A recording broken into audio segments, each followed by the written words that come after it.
Então, gente, é isso, né? A gente pede aí desculpa por vocês pelo horário também, mas a gente vai também ver se a gente termina. Não tem muita novidade nessa aula de hoje, né? É só apresentação de coisas que vocês já viram, com certeza, só que com uma matemática um pouco melhor, mas o que a gente já tinha que ver de matemática, assim, que envolvesse essas coisas, tudo a gente já viu, né? A gente já conseguiu fechar aí os 4 operadores, né? Esse é um dos pontos principais do eletromagnetismo, trabalhar essa parte aí de cálculo vetorial. A gente já conseguiu fechar, né, o gradiente, o divergente, o rotacional e o laplaciano. Então, tudo que a gente já vai falar aqui, a gente já viu, né, e já viu isso em aulas anteriores. Lei de Faraday de potencial vetor. O Limonta me perguntou, não foi? Daniel, Paeta, tu vai ver potencial vetor? Vamos sim.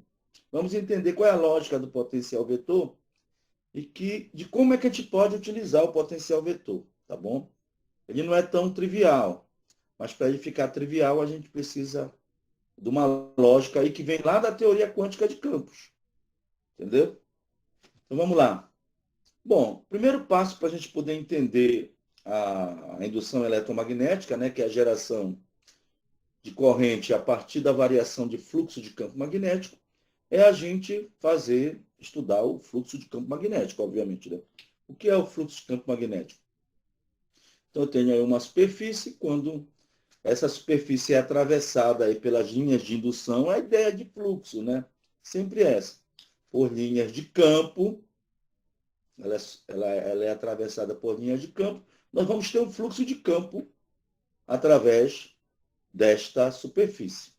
E esse fluxo de campo é chamado de fluxo, né, no caso específico aqui do B, fluxo de campo magnético. Né?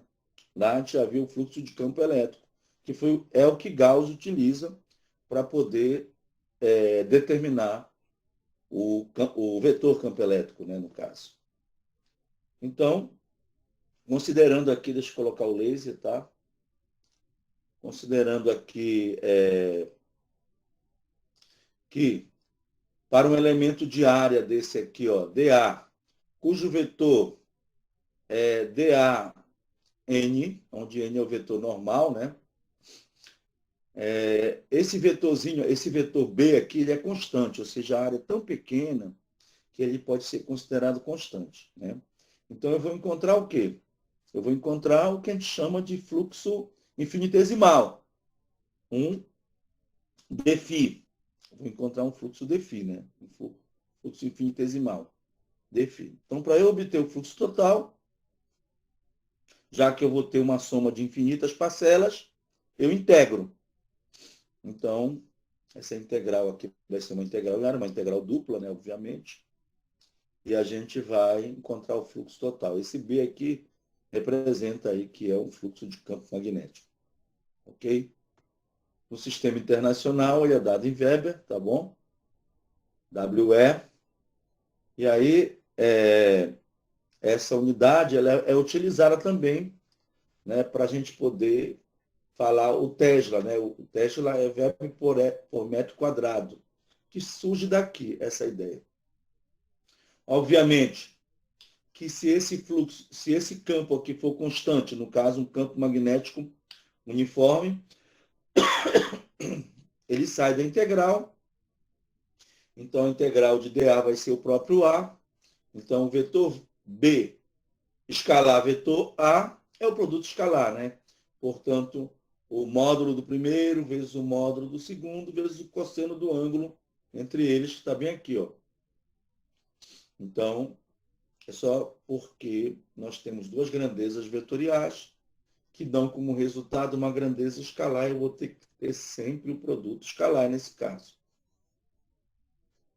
Bom, o fato é que quando nós fizermos o fluxo de campo magnético através de uma superfície fechada, tá? Como existe o que a gente chama lá para o nosso aluno, né? Fala lá para o nosso aluno, uma propriedade, a inseparabilidade dos polos magnéticos, não é isso? Inseparabilidade dos polos magnéticos de um ímã. polos são separáveis. Então, essa propriedade se traduz aqui através do fluxo de campo magnético através de uma superfície fechada. Por quê? Por que o fluxo vai ser zero? Porque a quantidade de linhas que entra é igual à quantidade de linhas que saem. Então, nesse caso, nós teremos aí um fluxo nulo. Fala, Anderson. Quer falar alguma coisa? Sei que o Anderson queria falar alguma coisa. Não, Daniel. Tranquilo. Beleza, então. Sim. Então, isso daqui já é uma equação de Maxwell, né? A gente estava conversando agora há pouco aqui, né? A integral ao longo de uma superfície fechada de B escalar dA é igual a zero. Isso é uma equação de Maxwell. Se eu aplicar aqui o teorema da divergência, né? Se eu aplicar o teorema da divergência, nós temos que uma integral de área se transforma numa integral de volume. Estão lembrados? O teorema da divergência é isso, né?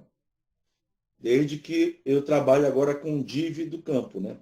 Então, quando eu faço isso, eu obtenho que o div de B é igual a zero, tá? Na forma agora diferencial, né? A mesma equação, só que na forma diferencial do fluxo. Então, de posse da unidade, aí é aquilo que eu falei ainda agora, né? Que 1 Tesla é igual a 1 Weber por metro quadrado. Ok? Lei de Faraday, né? O que é a lei de Faraday? Ela é a representação matemática do fenômeno da indução eletromagnética, que é o surgimento de corrente elétrica, né? Que a gente chama de corrente elétrica induzida, a partir da variação do fluxo de campo magnético. Então, o fluxo de campo magnético tem que variar no tempo para poder aparecer a corrente induzida. A corrente, obviamente, para ter corrente, tem que ter tensão. E essa tensão, obviamente, que vai ser induzida também pela própria variação de fluxo, né? Então, nesse caso, nós temos aqui o que nós chamamos de força eletromotriz induzida. Tá? Ela é dada por essa expressão aqui. Força eletromotriz induzida é menos a taxa de variação do fluxo de campo magnético. Tá? Essa é a equação da lei de Faraday. Obviamente que a nível de ensino médio, a gente trabalha com o valor médio dela, né? Menos ΔΦ sobre ΔT, por exemplo. Ok? Bom, o sinal negativo é a lei de Lenz, né?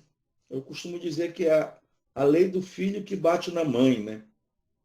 E se esse filho que bate na mãe pudesse voltar no passado e matar a mãe dele, de tanta raiva que ele tem dela, ele deixa de existir.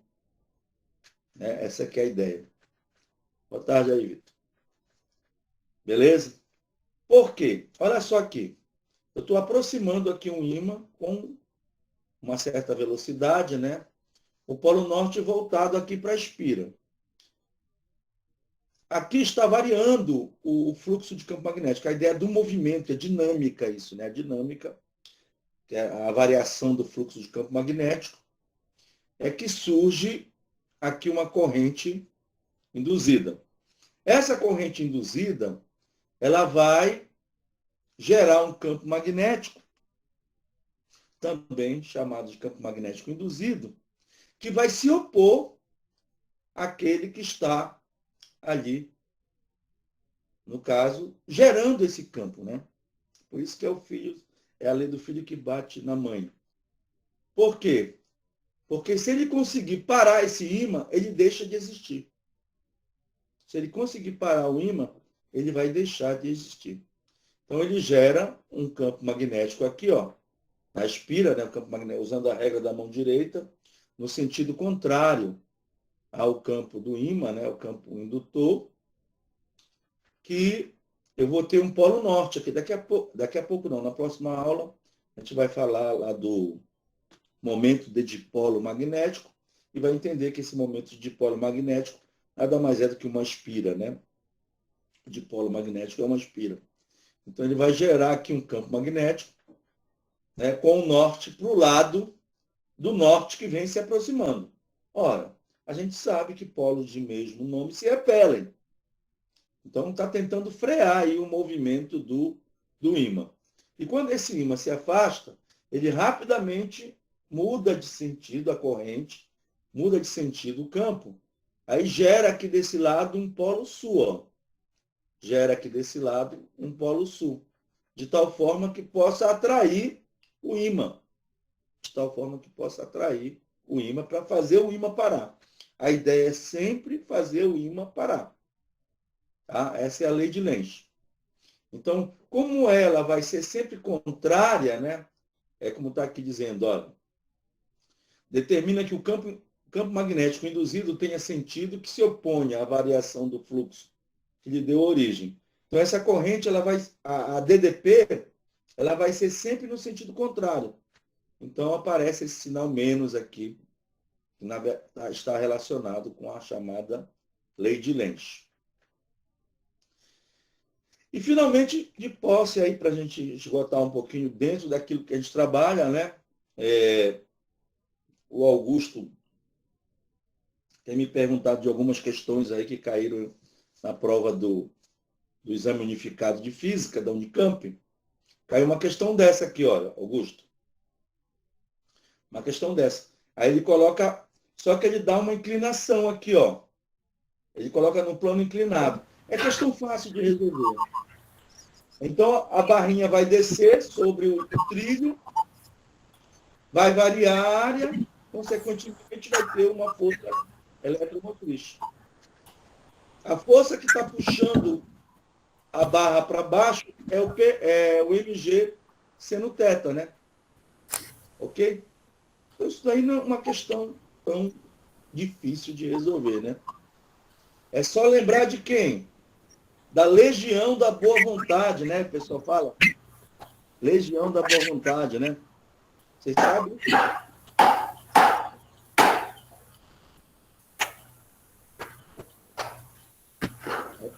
Liga aí o microfone do Augusto. Acho que ele caiu o microfone. Augusto está Então, construindo aqui, ó. alguma coisa lá na carreira. Deram umas marteladas. Não sei se foi martelada ou se foi tiro, né? Não, isso foi porque minha cachorrinha aqui soltou aqui, ela jogou um negócio aqui. Mas não é nada, não. Você que era o Lázaro já por aí. Não, foi a minha bulldogzinha que soltou aqui. Quando ele fala bulldogzinha, ela tem só 2 metros de altura, assim, sabe? Não, Bruno, isso ela é bem baixinha mesmo. É um bulldog francês. E Palheta, nessa Olha figurinha só. aí, ela tem uma velocidade, não é isso? Essa barra, não é isso? Ela altera a área, não é isso? Alterando essa área, altera o fluxo. Exatamente. Aí o fluxo varia com o tempo. Então eu vou partir aqui, ó. É assim. Essa barra é puxada para a direita, né, com uma velocidade v. Então essa velocidade v está relacionada a essa variação de distância aí, infinitesimal dx, que é exatamente o aumento, ele vai dar o aumento na área. Então, se eu pegar aqui a equação da lei de Faraday, né, só o módulo dela, esse campo é um campo uniforme. Se ele é um campo uniforme, ele sai da derivada, certo? Aí fica B, dA, dt. Por outro lado, esse dA, que é o acréscimo de área, é esse dx vezes o L, ó. A área de um retângulo, né? Então, o L, que também é constante, sai da derivada. E fica o BL dx dt. Ora, quem é dx dt? Né? Mesmo que a Renata queira esquecer dessas coisas aí nas férias, A velocidade? É a velocidade, né? Não tem como esquecer. Espaço percorrido dividido pelo tempo, né? dx dt. É a velocidade. Então, eu tenho aí a legião da boa vontade, né? LBV. Então, esse problema, como eu tenho conversado com alguns de vocês aí, estava lá no EUF. Entendeu? Estava lá. Estava no EUF. Então, não vejo assim. Claro que tem lá uns escabrosos de mecânica quântica, obviamente, né? De teoria da perturbação, etc. Mas isso aí a gente dá até para chutar, eu acho. Isso daí é só para não zerar a prova mesmo. Não, o pior, assim, tu queres que eu te diga assim, nesse nível aqui, a prova são 40 questões. Nesse nível, chefe, tem pelo menos umas de 12 a 15 questões. Entendeu? Claro que elas estão espalhadas nos conteúdos, né? Mas nesse nível, elas estão assim. Entendeu? Então não é lá essas coisas que a gente imagina, né? Gente, às vezes, eu vou dizer para vocês aqui, né? A gente acha que uma coisa é altamente difícil e tudo mais. A gente só vai saber se é realmente se a gente encarar a parada, como se diz no popular. Se ficar só achando que tu nunca vai saber. Então, vai lá, né? Te joga de cabeça lá. Eu estou decidido aqui, de hoje para amanhã, estou tentando fazer algo mais ou menos nessa direção aí. Né? Exatamente, tem a ver com a física, obviamente, né? Mas já tentei hoje o primeiro contato, não consegui. Estou tentando, estou nessa busca aí. Mas é isso, cara. Não adianta te dizer assim, olha, não adianta, ok, André, ok. Não adianta dizer assim, isso aqui eu não consigo fazer. Isso daí ainda te atrasa ainda, né? Tem que partir para o ataque logo e vai dando jeito, dorme menos, e etc. Então está aí a equação, né, que eu chamei de força eletromotriz de movimento, que a gente conhece lá do ensino médio. Isso aqui é ensino médio, né? Menos a derivada, obviamente. Agora sim. Foi que ele perguntou aí? Foi o Andrei que perguntou, não foi? Quem perguntou aí, por último? Eu não tenho acesso aqui àquele Renata chat. está dizendo que vai dar aula para uma turma sexta série? Tu pensa que esse que é o meu desafio, é? Dar aula para uma turma de ensino fundamental, é? Não. Eu vou estar estudando, eu estou com vontade de fazer isso, né? Porque eu tenho eu estou crendo que eu tenho os resultados muito bons aí que eu posso conseguir. Mas para isso eu preciso, como diz os pedagogos, né? Me apropriar de simulação computacional. Então, eu sou zerado nisso, gente. Não sei nem para que lado vai o programa. O que eu conheço um pouco é de teoria, né? Mas eu sou teoria física, que a gente precisa lá um pouco. Não, precisa muito, não precisa pouco, não. Precisa muito. Então, mas de mexer com essa ferramenta, eu nunca mexi na minha vida, com simulação computacional.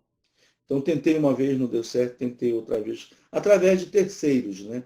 Não deu certo. Então, agora eu não vou ficar esperando, porque senão o tempo está passando, né? Para mim, o tempo passa mais rápido do que para vocês. Né? Pode ter certeza. Porque agora, né? A tendência é a gente não ter muito tempo, né?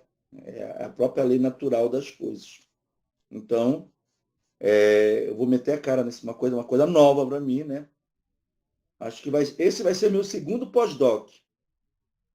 Vai ser eu pegar uma área nova, entre aspas, né? Uma área nova. Mas porque como eu já tenho os resultados experimentais, eu preciso simular meus resultados.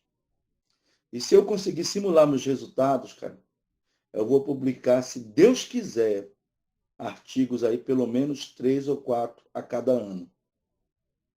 Eu consigo publicar. Então, eu preciso disso. Né? Eu estou precisando disso. Compra um Então, Raspberry, pô. Começa brincando aí, aprende a linguagem, pô. é verdade, né? Eu sei que eu vou sofrer. Eu sei que eu vou sofrer, obviamente. A gente sempre sofre, né? Mas depois passa. Depois vem os momentos felizes, né? É igual casamento. Sofre quando casa, depois vem os momentos felizes. Não é isso? É o inverso. Vamos lá. Isso aqui sim, isso aqui é uma coisa interessante. Olha, campo elétrico induzido. Eu chamo de campo dinâmico, né? A gente vai sair daquele bojo lá do estático, né? E já agora vai ingressar, por quê? Porque já apareceu algo temporal ali na lei de Faraday. Ou seja, a gente mexeu com a área, né? Até naquele problema lá do LBV, a gente mexeu com a área, né? Ninguém mexeu com o campo, ele até saiu da integral. Mas ele vai variar no tempo, esse cara. É importante que ele varie no tempo. Então, ele vai deixar de ser um campo estático e passar a ser um campo dinâmico. E o campo elétrico induzido, ele é uma consequência disso. Ele vai ser uma consequência disso. O campo dinâmico, né? É uma ideia simples que a gente tem, que a gente traz, né? Uma ideia simples que eu acho que... Veja, alguns problemas aqui, eu parto de situações particulares e depois a gente generaliza. Eu acredito que é mais fácil a gente fazer por indução do que ficar buscando matemática em cima de matemática e trazer a dedução. Então é mais fácil, eu penso assim. Então a gente vai fazer isso aqui pelo menos umas 2 vezes, 2 ou 3 vezes hoje, isso aqui. Então vamos lá. Nessa figurinha aqui, ó, o que é que eu tenho aqui nessa figura? Que esse campo magnético, que é perpendicular à superfície onde está a espira, esse campo magnético, tá? Ele está entrando aqui, tá vendo aqui um xizinho aqui? O campo magnético está entrando. Só que ele está variando aí em termos de intensidade. Uma hora a intensidade dele aumenta, depois a hora a intensidade diminui. Aumenta e diminui, tá bom? E nessa variação dele, surge, por indução eletromagnética, uma corrente aqui, né? Surge aqui uma corrente. Então, esse campo é importante que você entenda dessa forma.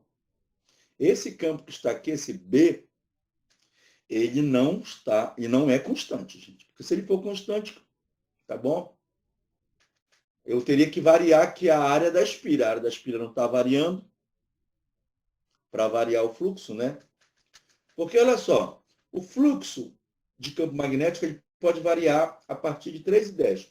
A variação do vetor indução magnética, a variação da área, ou então a variação do ângulo, né? Que é o que acontece nos geradores. Nos geradores varia um ângulo. Gerador de tensão elétrica. Geradores elétricos. Então, varia um ângulo.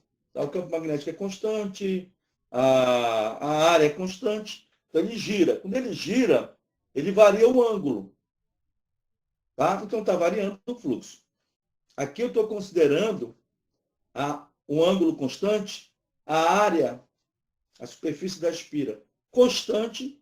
Então, para poder ter corrente induzida, quem está variando aqui é o nosso amigo... campo magnético. Só um minutinho aqui, tá, gente? Meio minuto aqui, rápido. Isso mesmo, gente. Isso mesmo que o irmão está falando. Eu falei assim, no mínimo, né? Ele depende da variação desses aí. Então, ele pode variar sim. Variando 2, variando no mínimo 1, já está variando o campo, tá bom? Então, a ideia é essa. Bom, então, entenda-se dessa forma, tá?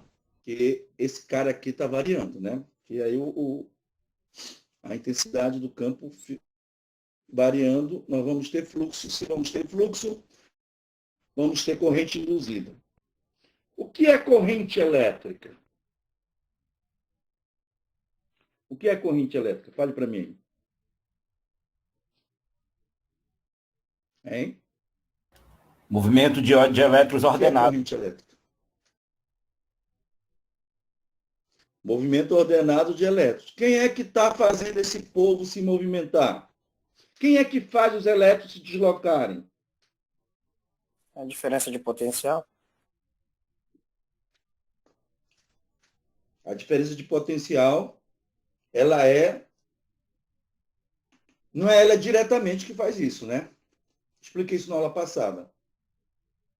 Nós temos a diferença de potencial estabelecida ela cria um campo elétrico. Ou seja, quem está deslocando estas cargas é um campo elétrico. Que é carga elétrica. Carga elétrica desloca campo elétrico. Carga elétrica é deslocada pelo campo elétrico. É o trabalho, está lembrado aí, Sandra? Trabalho realizado pelo campo elétrico. Tá? Trabalho realizado pelo campo elétrico. É a carga vezes a diferença de potencial. Tá certo? Trabalho realizado pelo campo elétrico. Então, o campo elétrico, é ele que está fazendo toda essa jogada aí. Tá bom? Então, está aqui as cargas se deslocando, aqui no sentido anti-horário, né? Vamos acreditar, no sentido convencional da corrente elétrica. Aqui seria o sentido anti-horário, né? O sentido convencional. Sentido anti-horário. Muito bem. Estão lembrados que nós falamos o seguinte para vocês? Tá? Que lá no início de campo elétrico, se eu tirar a carga, a força desaparece. Mas o vetor campo elétrico continua lá, certo? O vetor campo elétrico continua lá. Se eu tirar a carga. A ideia aqui é a mesma. Porque depois eu vou entender o seguinte, que quando eu tirar a espira, dali, mas continuar variando o campo magnético, ok? Continuar variando aí a intensidade do campo magnético, tá? O vetor campo elétrico, que era ele que estava fazendo todo esse trabalho aqui, ele vai continuar, ó. Mas olha a diferença desse vetor campo elétrico para aquele lá da eletrostática, né? Esse vetor campo elétrico, eu posso já falar para vocês nessa linguagem, ele está dando um rotacional aí, concorda? Ele está dando um rotacional aí. Não é conservativo. Ele é um campo, muito bem, não conservativo. Diferente lá do colombiano, né? Do campo elétrico, que a gente estudou lá pela lei de Coulomb, por exemplo. Então, é a diferença entre o campo estático e o campo induzido, também conhecido como campo dinâmico. Tá bom? O rotacional do campo elétrico estático é nulo. O rotacional desse daqui não vai ser nulo. O Limonta já sabe quanto é que vai dar. Já falou para mim anteriormente, uma aula aí. Ok? Mas vamos chegar primeiro na relação aqui, né? Então, quer dizer, preste bem atenção, que se o campo magnético está variando no tempo, pelo menos em intensidade, se o campo magnético está variando no tempo, pelo menos em intensidade, ele induz um campo elétrico. Ele induz um campo elétrico. Tá bom? Por isso que a gente chama de campo elétrico induzido. Aí, olha só, eu vou para o caso específico. Me perdoem, tá? Nesse caso específico, o trabalho realizado pelo campo sobre a carga é dado por... Olha só, eu estou considerando aquela mesma equação que a gente fez lá para o campo elétrico uniforme. Porque naquela equação, o que está lá é a intensidade do vetor campo elétrico, que é o Q vezes E vezes L. Estão lembrados disso? Que a gente deduziu essa equação? Q vezes E vezes L, lá na parte de potencial elétrico.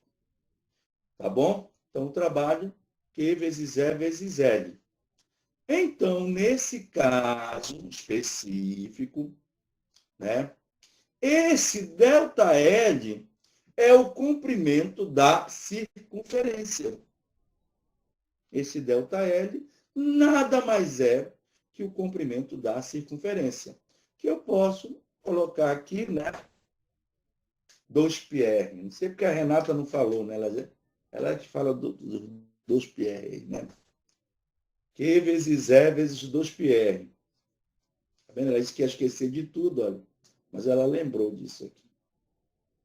2πr. Então, quando eu comparo esse finalzinho aqui, também o trabalho, aquilo que eu falei para o Sandro agora há pouco, pode ser dado pelo produto da carga pela diferença de potencial. Certo, Sandro? Essa é a equação mais geral. Carga vezes a diferença de potencial. De um lado, carga vezes a intensidade do campo vezes o 2πr.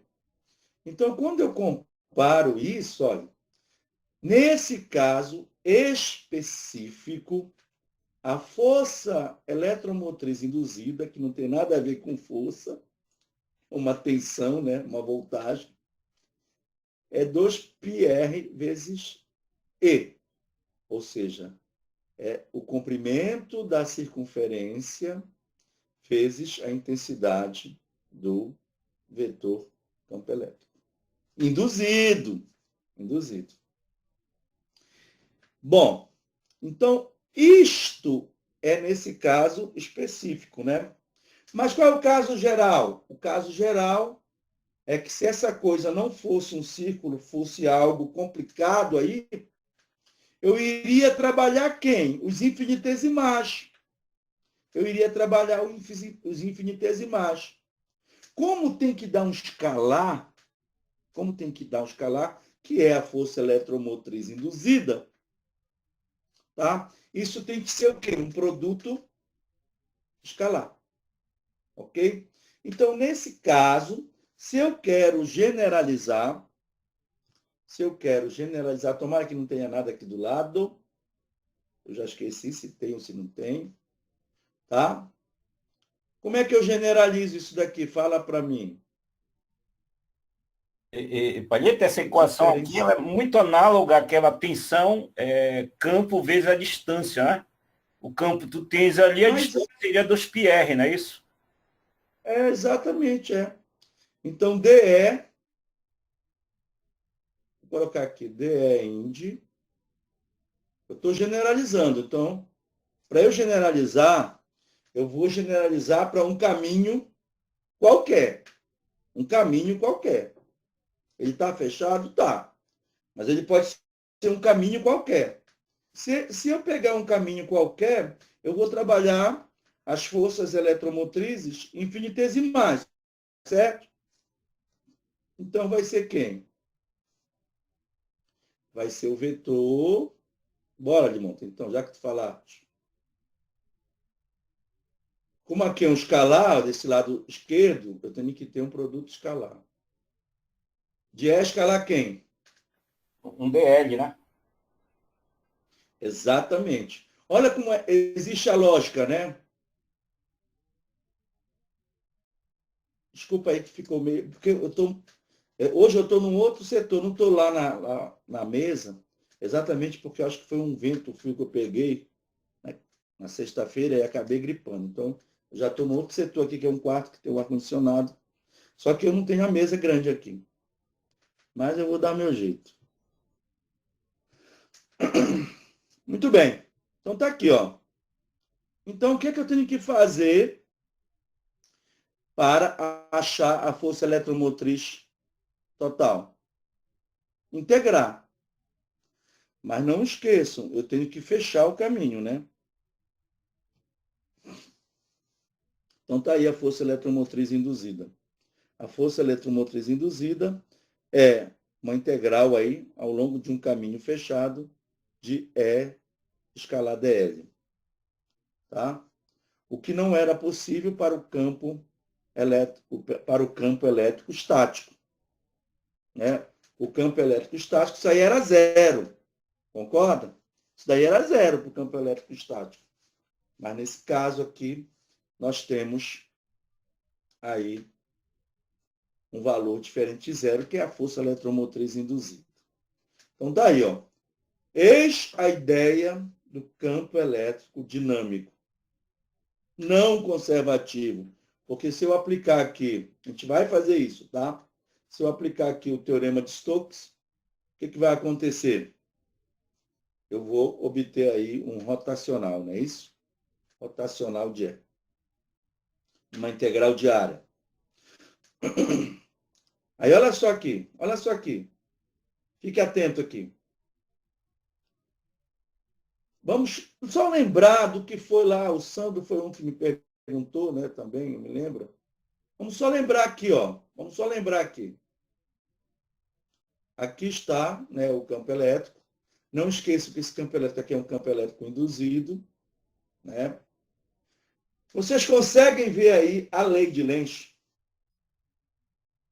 A matemática? Matematicamente, a lei de Lenz aí, vocês conseguem ver? A lei de Lenz. Hein?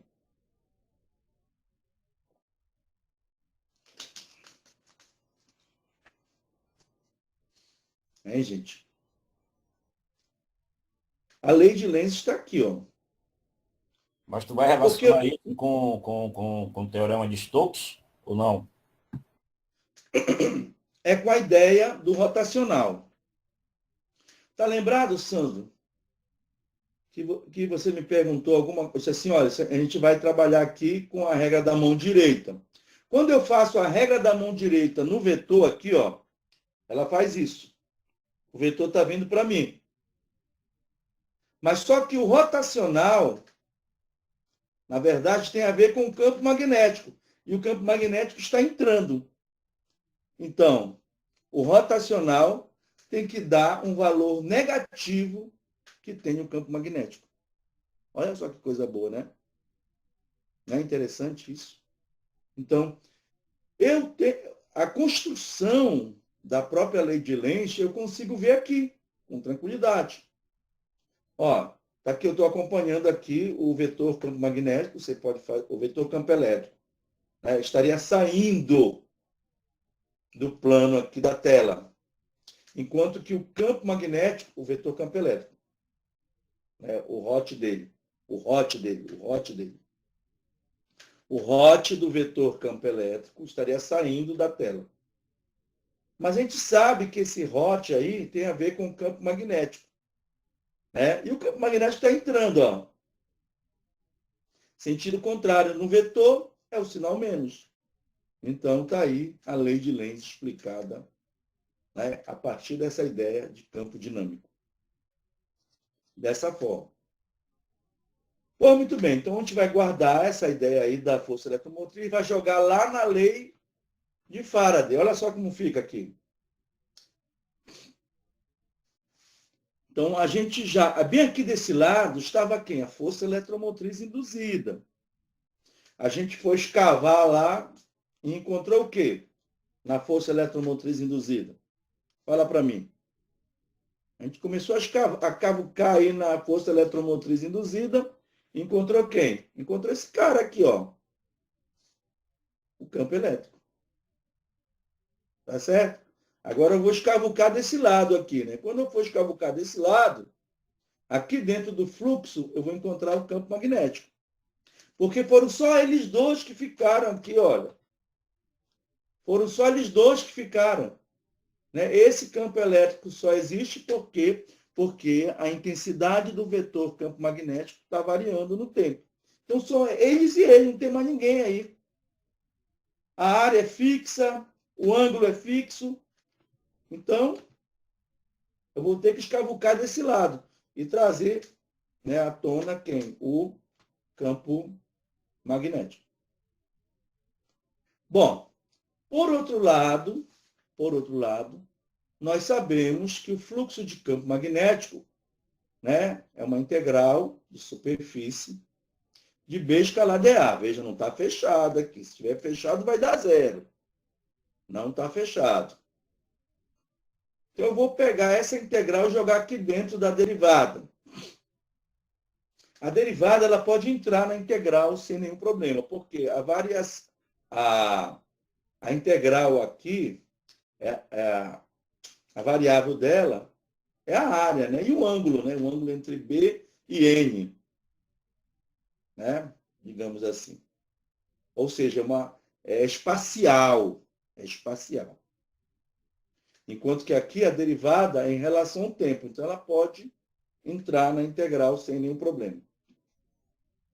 Aqui é o seguinte, gente, eu ia fazer, eu ainda deixei até o espaço aqui. Eu estou sendo assim muito franco para vocês, tá? Você tem que expandir o campo magnético aqui. Tem que considerar que o campo magnético, ele é função, aqui ficou chato, então vou lá. Como? Olha, o campo magnético aqui, ele pode ser função. Vou trabalhar com esse campo em coordenadas espaciais retangulares. X, Y, Z. E também ele é dinâmico, né? Ele pode variar com o tempo. Então, quando eu fizer a diferencial, que é isso que vai acontecer aqui, ó, a diferencial do vetor B,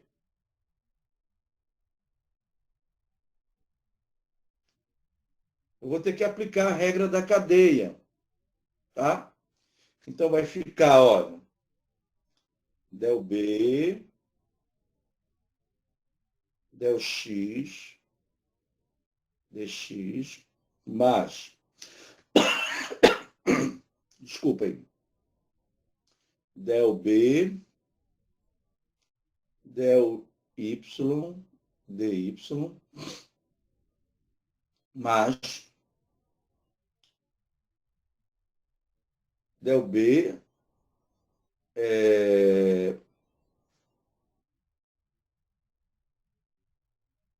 del Z,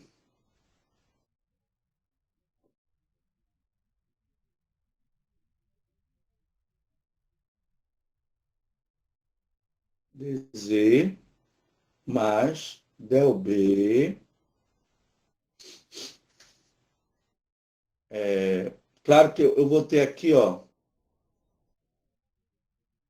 eu vou ter aqui o I, né? O J, faltou colocar, tá? Me perdoe, o K. E aqui eu vou ter que ter o vetor, variando no tempo.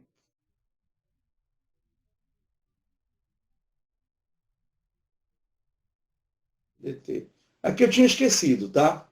Quando eu fizer aqui del B, del T, aqui eu vou ter, ó, dx, dt. Aqui eu vou ter, ó, del y, dt. Vou ter dz, dt. E aqui eu vou ter dt, dt. Tá? Olha só a observação. Se eu considerar, né, que esse campo magnético, que as variações deles espaciais sejam muito pequenas, significa dizer que a velocidade com que isso acontece é praticamente zero. dz dt, então dx dt, dy dt, dz dt são velocidades, concorda? Então eu estou dizendo que se isso, olha, considerando que o campo magnético em termos de posição varia lentamente, tá? Bem devagar, a velocidade dele é praticamente zero ao longo de qualquer eixo. E aqui, ó, é 1. Então, significando dizer, aí eu falhei. Falhei. Deixa eu manter isso daqui. Tá vendo como a gente vai passando. Aí a gente acaba perdendo o rigor.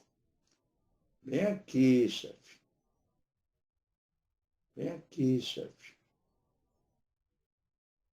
Cadê a Renata? A Renata que pode falar, ó, fazendo aula na hora da aula. Né, Edmundo?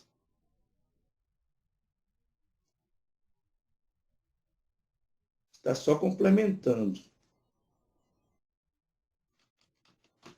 Estava faltando aqui o vetor.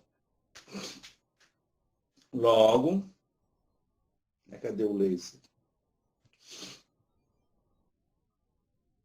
Logo, o dB dt pode dentro dessas condições, ser del B, del T, vetor. Tanto é, olha, esse daqui eu fui colocando I, J e K aqui, porque tem que representar. Vetor só pode ser igual a vetor, né? E se eu derivar um vetor no tempo, eu vou continuar tendo um vetor. Então, quando chegou na hora do tempo, ele ficou o vetor mesmo. Está aqui, ó. Ficou o vetor mesmo. Ok? Então, dizer essa condição que tu acabou de chegar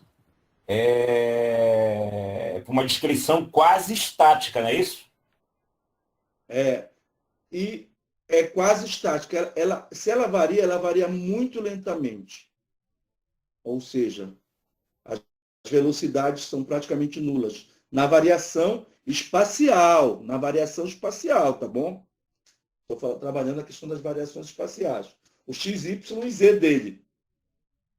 Tá bom? O x, y e z dele. Então, como depende da velocidade, e elas são praticamente zero, né? Vai desaparecer essa parte espacial. Vai ficar só a parte temporal. Então, é aquele exemplo que nós tínhamos ainda agora, irmão. Variando só a intensidade do vetor campo elétrico. Ou seja, ele quase não varia ali espacialmente. Ele varia só mais a intensidade. Se variar a intensidade desse vetor no tempo, nós vamos ter um del B, del T diferente de zero, obviamente. Tá bom? E aí a gente obtém a lei de Faraday. Olha só. Esta é a lei de Faraday na sua forma integral. A integral ao longo de um caminho fechado de E escala dl é menos a integral em uma superfície de del B, del T escalar dA. Gente, eu vou mudar esse dA aqui lá na frente, tá? Eu vou colocar S, porque como eu vou definir o vetor, potencial vetor magnético como A, aí pode confundir uma coisa com a outra, tá bom?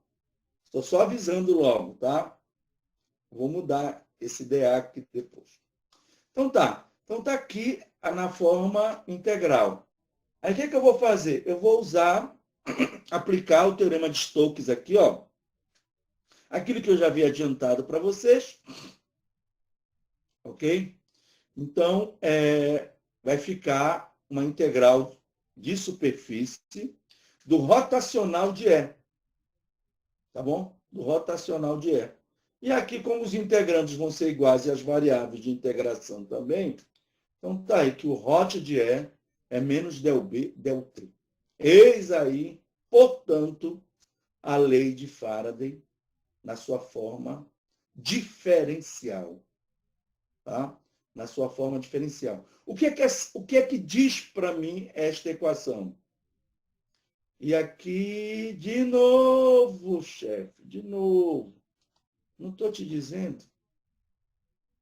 Ninguém fala nada, né? Não sei por quê.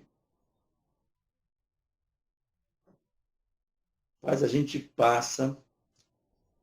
repassa, né?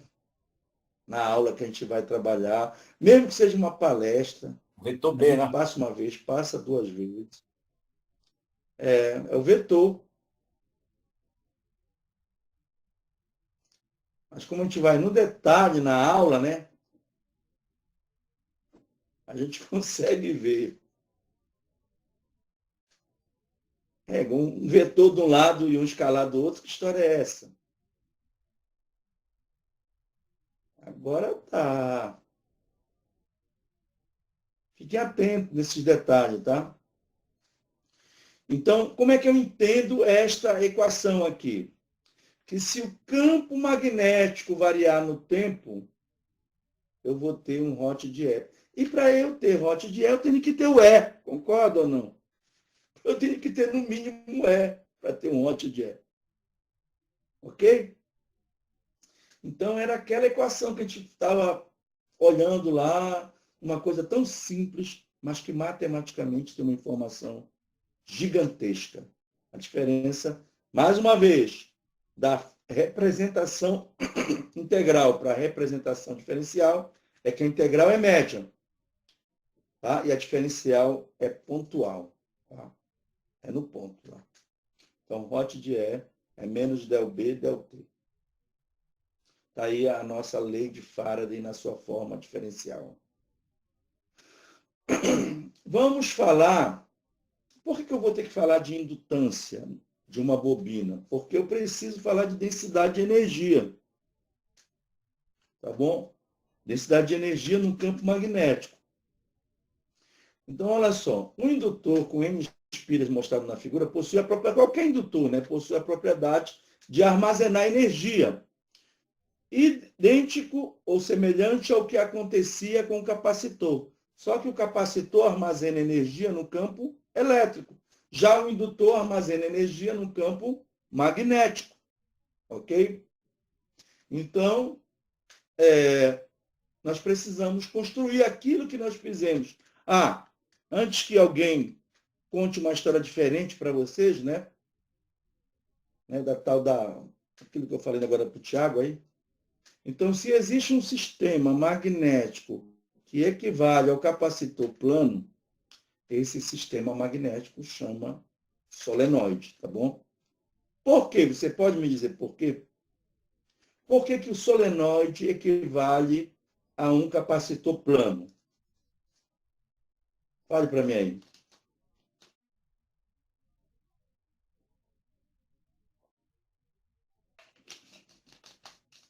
Por que que um solenoide equivale a um capacitor plano? Ele tem uma equivalência.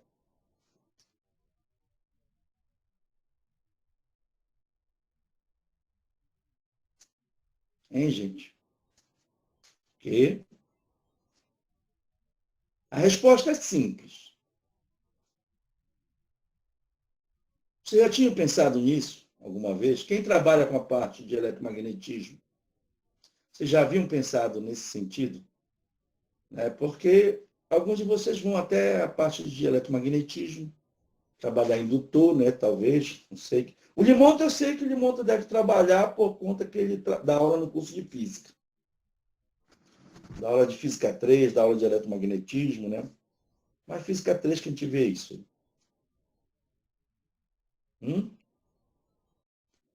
A pergunta é, por que existe uma equivalência entre um capacitor plano e um solenoide? Resposta?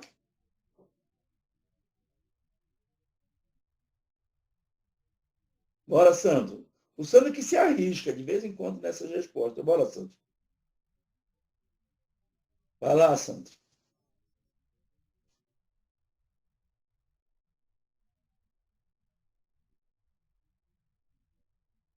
Vocês estão com dúvida ou vocês não estão aí?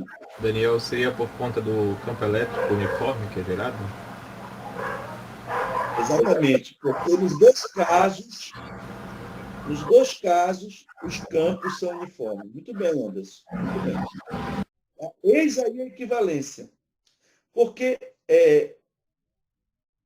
o fato do campo ser uniforme, ele traz a simplicidade do problema, né?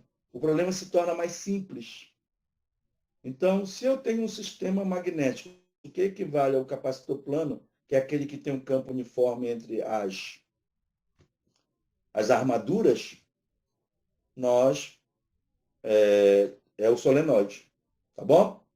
Beleza, muito bem. Então tá. Então, a definição de indutância, ela é tipo aquela definição lá de resistência, né? Ou de capacitância. Né? Capacitância. Carga armazenada pela diferença de potencial entre as armaduras.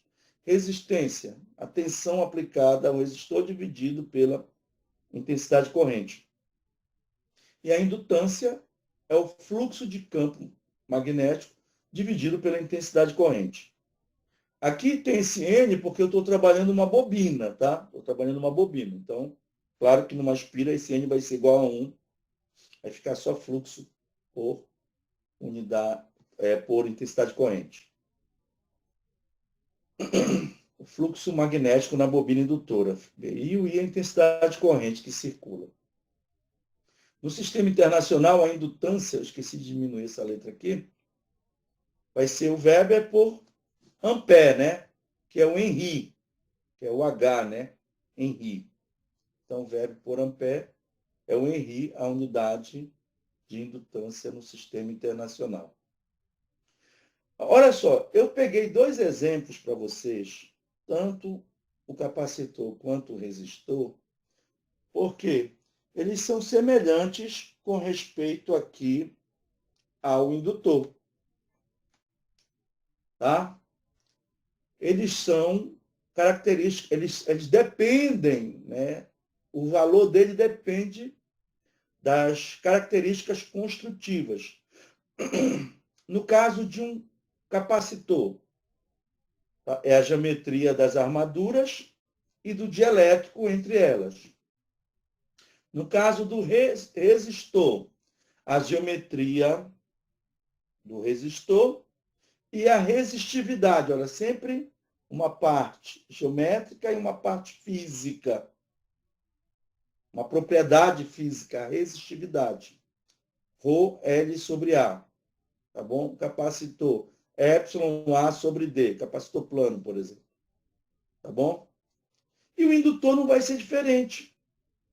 Ele vai depender, preste atenção, da estrutura da geometria, obviamente, e também de uma propriedade. E a propriedade é a permeabilidade magnética. Tá? Depois eu vou demonstrar para vocês o que foi que ele fez aqui. Ele jogou aqui o fluxo de campo magnético lá do solenoide. Ó. O fluxo de campo magnético do solenoide é Nμi sobre L. Nμi sobre L. Ok? Aí depois ele divide, né? Ele vai encontrar o fluxo aqui. Ele vai... bem aqui dentro está o campo magnético. Ele vai achar a indutância. Vai substituir aqui, vai achar a indutância. Tem uma área lá também que vai multiplicar aqui a área do solenoide, né? A área do solenoide. E aqui está aqui a indutância. Igual, essa equação não é igual. Ela é semelhante àquela que nós vimos para o capacitor. Nós vimos 3, né? Capacitor plano, capacitor esférico, capacitor cilíndrico. E para o resistor, né? O resistor de fio, também vimos uma equação lá. O Rho é L, Rho vezes L dividido por A. E aqui nós temos a indutância, né?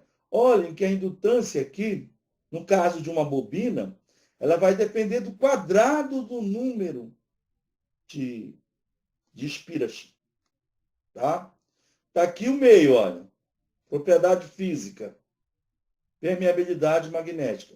E o resto, o número de espiras, não é algo que depende. Eu posso mudar, eu posso alterar, né? Sem problema. Pode ser uma espira única, e vai dar μ vezes A dividido por L, sem nenhum problema, né? Aquilo que eu falei para vocês. Então, da mesma forma que... Uma pergunta em relação a essa última equação aí da indutância. Eu posso relacionar nessa equação, se eu quiser, não tenho certeza, relacionar essa indutância e acoplar com a segunda lei de Ohm e colocar essa indutância em função da segunda lei de Ohm? Eu já entendi. O que é que tu queres? Tu queres saber como calcular a tensão no indutor. A gente vai chegar lá. A gente usa um artifício. A gente vai mostrar já para você aí. Tá bom? Tá no script aqui, tá no script. Tá? O que eu quero demonstrar com essa equação é que o indutor, assim como o capacitor e o resistor, eles vão depender sempre do aspecto geométrico, tá bom? E da propriedade física envolvida. No caso aqui, a permeabilidade magnética. É por isso que ele armazena energia no campo magnético. Lá, no capacitor, permissividade elétrica. Armazena energia no campo elétrico. No resistor não tem armazenamento de energia, não. O resistor ele vai torrar a energia, né? Ele vai dissipar a energia. Tá? Então, só quem armazena é capacitor e indutor, né? Depois eles vão brincar ping-pong. Tu sabes que o indutor com o capacitor, eles brincam ping-pong, né? Não sei se vocês sabem disso. Ficam jogando a bolinha para um lado, para o outro, para um lado, para o outro. A bolinha é exatamente a energia, que é o caso do circuito LC, né? Que é um oscilador. O circuito LC é um oscilador eletromagnético. Ok? A gente vai ver, se der tempo, na próxima aula, a gente vê lá no finalzinho da próxima aula. Né? Sim. Então, só isso que eu quero que vocês entendam, né? Que assim como o capacitor e o resistor, ele pode também ter uma representação que a gente chama das suas características construtivas, tá? Agora sim, Limão, está aqui, ó. A DDP aplicada ao indutor pode ser determinada pela lei de Faraday. Tá? Então, o artifício que eu utilizo para obter a DDP é exatamente a lei de Faraday. Olha só. Como a gente chama isso de autoindução, né?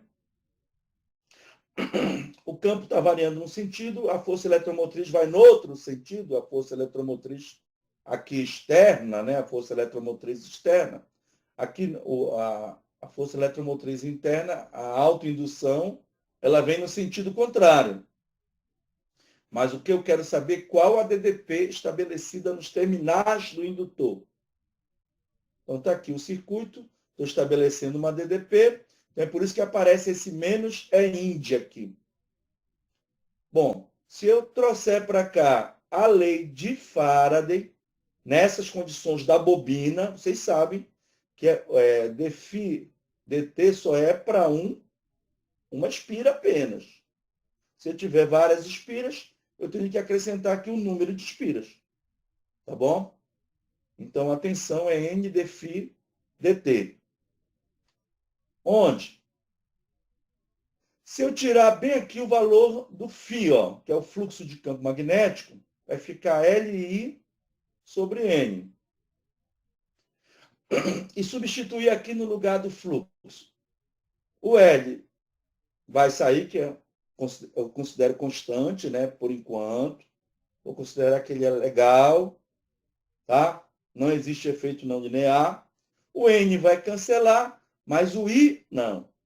O I é obrigatório que o I varie, porque senão eu não vou ter fluxo de campo magnético. Eu não vou ter exatamente o fluxo variando no tempo. Essa aqui é a questão. Então, é obrigatório que o I varie. Se o I for constante, já era. Olha, não tem aí, não tem mesmo voltagem. Tá? É o estado estacionário, né? A gente estuda isso quando está carregando o indutor. É o estado estacionário. Quando carrega, ele vira um curto. Né? O indutor carregado, ele vira um curto. O capacitor carregado vira um aberto. Né? Abre. Não tem corrente. Tá? E o indutor carregado, ele vira um curto. A corrente passa por lá sem ter nenhum problema lá mais. Então, vamos lá. Faz essa substituição e aparece a equação conhecida. Não sei se era isso que o de Monta estava querendo, né? Então, agora eu tenho uma tensão aplicada ao indutor, que é dado por LDI dt. Tá bom? Então, vejam.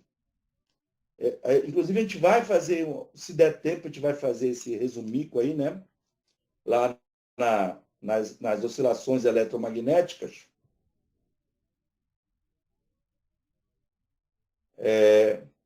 Aqui, ó. Vou colocar bem aqui em cima, tá? Similar à primeira, uma analogia com a primeira lei de Ohm, né? Essa última equação, né? Exatamente, exatamente. Tá aqui, ó. Como é que eu determino a tensão no capacitor? Faltou colocar aqui, eu vou colocar na mão mesmo, tá?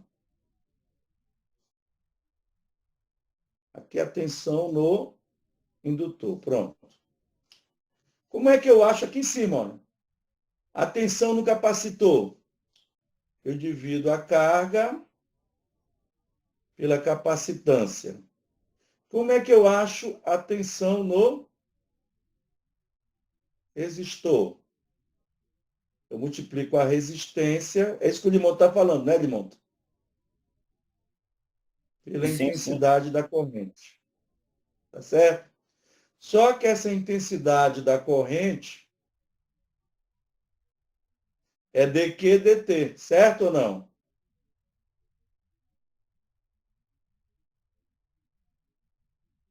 Então, se eu estivesse trabalhando em relação à carga, o VL seria a derivada a segunda derivada da carga em relação ao tempo. Então, o VL seria L d2q dt2. Então, está aí as tensões, agora, todas elas em função da carga, e eu posso agora trabalhar com elas nos circuitos, por exemplo, LC, RLC amortecido, RLC forçado, que são as oscilações eletromagnéticas. Viu? Então, a gente aí fechou, aqui está fechando aqui né, uma pancada aí de problemas que a gente pode... Gente, é assim, olha só, eu sei que tem gente que depende disso, né? Eu fico assim, muito preocupado também com um aluno que está fazendo um trabalho voltado aí para as oscilações eletromagnéticas, digamos. Estou fazendo um trabalho aqui, o meu produto tem a ver com as oscilações eletromagnéticas. Então, por isso que na próxima aula eu vou trabalhar materiais magnéticos assim, espero estar melhor a garganta, e aí a gente vai trabalhar a parte das oscilações eletromagnéticas. São só 3, tá bom? São só 3. Que é para o aluno que, de repente, precisar disso, ele ter uma ideia e entender que essas oscilações eletromagnéticas, elas estão presentes no nosso dia a dia, tá bom? Estão presentes aí no nosso dia a dia. Ok? Então, que seja algo mais útil para vocês. Bom, energia armazenada. Se eu estou olhando para o indutor, é por conta das oscilações, obviamente, eu acabei de falar agora, e também por esse aspecto aqui, da energia armazenada. Porque daí eu vou tirar, assim como eu tirei lá no capacitor plano, saí de lá, né? Depois eu generalizei. Vou tirar aqui também, tá? Porque só assim a gente vai entender o que a gente chama lá na teoria eletromagnética de vetor de Point. O vetor de Point é o responsável pelo transporte de energia de uma radiação eletromagnética. Já ouviram falar no vetor de Point aí? Vocês? É aquele vetor S lá. Física 4. Física 4, é? Tá certo. Então vamos lá. De posse da equação da indutância, né? O fluxo de campo magnético através de uma única espira. Está aqui, ó. Deixa eu colocar aqui através de uma única espira. Está aqui, ó. L vezes I. Vou considerar aquele caso particular de que a indutância é constante. Se a indutância é constante, o fluxo é diretamente proporcional à intensidade corrente. Esse gráfico aqui dá uma reta, né? Se o fluxo variar com a corrente, se a indutância variar com a corrente, e eu pergunto, a indutância pode variar com a corrente, gente? Fala para mim aí. A indutância pode variar com a corrente?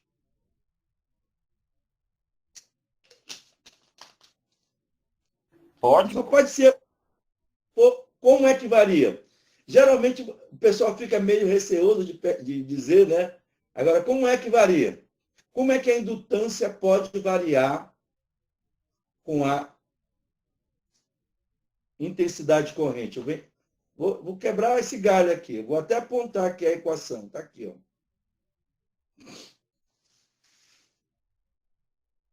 Aonde é que a corrente pode influenciar aí? Já que pode variar.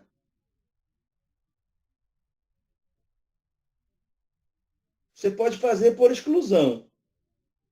Com a Tá área, né? vendo aí? Não. Não? Variando a área? A área da espira, está passando a corrente nela. Como é que a corrente vai? Ah, se a resistência for alta, né, vai aquecer, vai dilatar. Ponto. Está aí uma explicação lógica, obviamente, né? Mas vai depender de algo que é da natureza da espira, que é o coeficiente de dilatação angular. Pronto. Na verdade, Limonta, a gente considera uma corrente que ela não vai alterar a parte geométrica. Ela vai alterar bem aqui, ó. Ela vai alterar um cara chamado...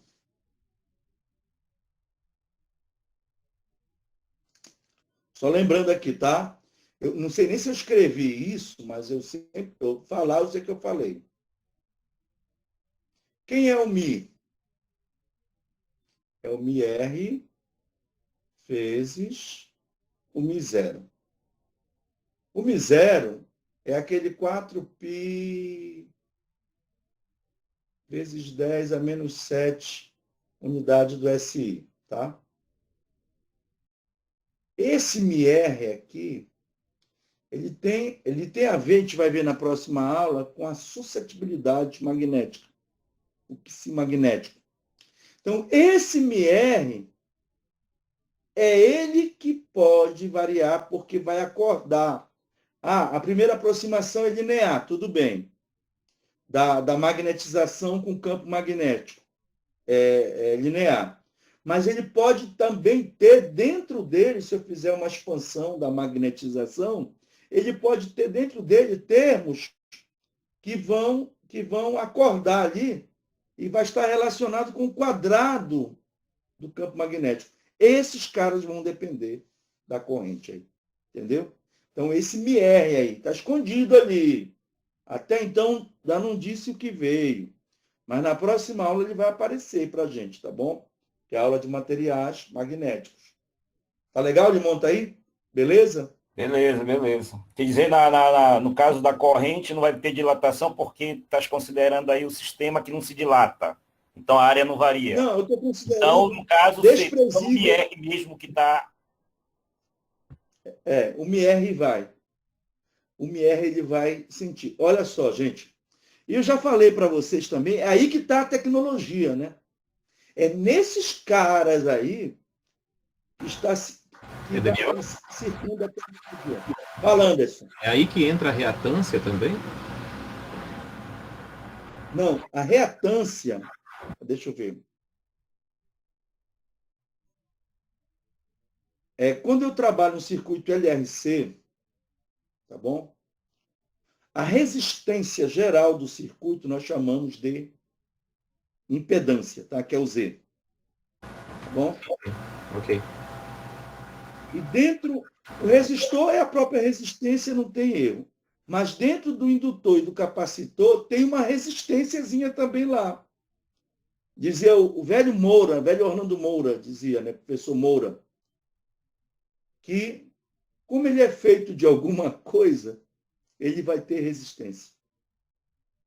Né? Então, como o indutor e o capacitor são feitos de alguma coisa, estou parafraseando aí o Moura, então eles vão possuir uma resistência. Esta resistência dentro de um sistema capacitivo ou dentro de um sistema indutivo é o que a gente chama de reatância. Reatância indutiva, que é o XL, né? E a reatância capacitiva, que é o XC. São elas que vão dominar a ideia da ressonância. Cara, isso é muito lindo, eu fico emocionado de falar isso. Ó. Elas que vão dominar a ideia da ressonância. Entendeu? Beleza? Beleza. Então vamos lá. Esse MiR aí, ele vai dar a tecnologia do material magnético. Como é que eu posso trabalhar tecnologicamente o material? É nesse careta aí. Porque o que é tecnologia? Né? A tecnologia é o controle. A tecnologia é o controle da propriedade. Se você tem uma propriedade no material e você consegue controlar, beleza. Como é que você controla? Tá bem aqui o cara. Ó. O cara que controla está bem aqui. O cara que controla está aqui. Atenção. Você segura com a tensão, tira a tensão, larga. Segura de novo. Então você tem um controle. É o 0 e 1 do digital lá. 0 e 1 da digital é esse controle que você faz. Tá bom? Da propriedade. Então, como é que você vai ter a tecnologia? Se você tiver um controle fino do processo. As tensões são coisas minúsculas, mas que o efeito é grande. Então, esses caras eles ficam numa situação que, se aumentar um pouquinho mais a tensão, eles aparecem, eles nascem, eles surgem como se fosse do nada lá. E o efeito aparece. Então, aí que está a tecnologia do material, no caso, do material magnético, está aí na permeabilidade relativa. Permeabilidade magnética relativa. Fala, Alberto. Essa última equação aí que tu escreveu, que é da indutância, que tu colocou o MR e o Mi0. Epalheta, se eu inverter tudo isso, o numerador para ser dominador e o que é denominador para ser numerador. Então fica 1 sobre L, não é isso? E L certo. dividido por N ao quadrado MA. Então esse 1 sobre L ele é análogo àquela resistência, não é isso? A equação da segunda lei de Ohm. Porque eu vou ter L sobre A e 1 sobre N ao quadrado Mi faz o papel da resistividade. É uma analogia que existe. É assim, eu só vou poder vincular uma resistência que tu estava falando para o Anderson agora ao indutor se o sistema estiver sendo afetado por um agente externo. Entendeu? Tu entendeu o que eu uma quis falar, tensão né? Eu entendi já. Mas a gente vai chegar... Eu vou voltar a falar disso na semana que vem. Tu sabes que eu não esqueço das tuas falas, né? Obviamente. Eu vou voltar, eu vou retomar isso na semana que vem com vocês, tá bom? Eu prometo, tá? Tá, então da energia armazenada. O que eu às vezes me questionam, né? Eu sempre gosto de estar me questionando nesse sentido aqui, ó. Eu estou dizendo aqui para vocês que a área sob esse gráfico é energia. A área sob esse gráfico aqui é energia. É isso que eu estou dizendo para vocês. E isso é verdade? A área sobre o gráfico. A área sobre o gráfico é... Cadê a caneta? A área sobre o gráfico. Se no final é tudo der Joule, né? Oi? Não entendi. Tu está dizendo que a área sobre esse gráfico é o valor da energia, né? Numericamente igual ao valor da energia, não é isso? É. Ou seja... Vai ser igual ao valor da energia vezes no final I. tudo. Sim. O φ vezes a corrente é energia? Porque é isso que eu estou afirmando, ó. Quando eu faço cálculo de área aqui desse gráfico, eu quero dizer que o φ, de alguma forma, vezes a corrente, tem que dar energia. Isso é verdade? Bora ver a dimensão, né? O fluxo é o quê? O fluxo é o Tesla, né? Tesla vezes o metro quadrado. O fluxo, não é isso? Não é B vezes A? O cosseno não tem unidade, não tem, como é que se diz? Dimensão. Então, o fluxo é Tesla vezes metro quadrado. Já a corrente é o ampere. E agora? Eu tenho que chegar em quê? Esse produto tem que dar o quê, na opinião de vocês? Para que esta área seja energia. Fala, Joule, irmão. né? Tem que dar o joule. Se não der joule, nego, tchau e benção. Isso aí está errado. Então, bora trabalhar. Vocês estão lembrados que eu falei que para eu representar o Tesla, eu uso a força magnética, né? Força magnética é o Bill. Então, quem vai ser o Tesla? O Tesla vai ser o Newton, certo? Newton dividido por ampere metro, vezes o metro quadrado ampere. O ampere vai embora. 1 metro de cima vai embora com 1 metro de baixo. Vai ficar Newton vezes metro, que é o Joule. Então, está aí, demonstrado, né, em termos de dimensões, unidades. Quando eu falo dimensão e unidade, uma se confunde com a outra, tá? Que é o trabalho, demonstrado, né? Ok? Tá, gente, bora terminar aqui. Então, tá. A gente fez essa continha para comprovar aí. Depois a gente conversa mais sobre isso. Tá? A gente fez essa continha para comprovar que esse cara quer energia. Ora, se é energia, é a área, isso aqui é a área do triângulo, né? Base, né? Vezes a altura, que é LI, né? Visto que o fluxo é LI. Base, que é I, vezes a altura, que é LI, dividido por 2. Então, está aí LI quadrado. Vejam que essas energias, né? Aqui, por exemplo, lá do capacitor, né? CV quadrado dividido por 2, né? CV quadrado dividido por 2.